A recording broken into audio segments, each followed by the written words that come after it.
बेड़ियूं हलन पियूं पोइ तव्हां ही पंधु कढियो छो कीअं एॾे पाणी मां? बेड़ी दे कौन था ना बस आ नको बेड़ी मिली है कुछ को तालो खत्म है न तार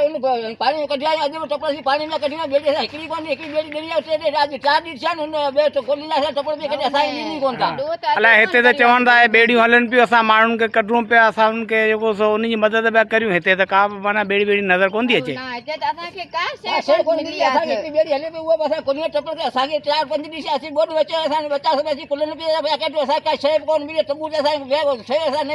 बच्चा के कढने थी सही ॻाल्हि आहे। अच्छा हां ना जेको सुठा सुठा माण्हू आहे उनखे पिया ॾे असी गरीब कलू पसा खणी खणी मरी विया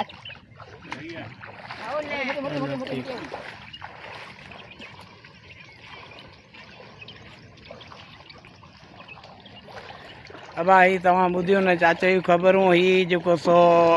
अमीर शाह सिमनाली ते असां हींअर मौजूदु आहियूं। ही उन खां दादर के सिम नालो टुटो आहे उन खां घारो लॻो आहे ऐं ही त रोड ते बीठा आहियूं अंदरि त लही जेको सो पाणी मंझि कोन था बीह सघूं। हे ॿार बच्चा वीचारा सभु ईअं कढी जेको सो रोड ते पए था आहिनि तक़रीबन 1 किलोमीटर अंदरि वेठल आहिनि।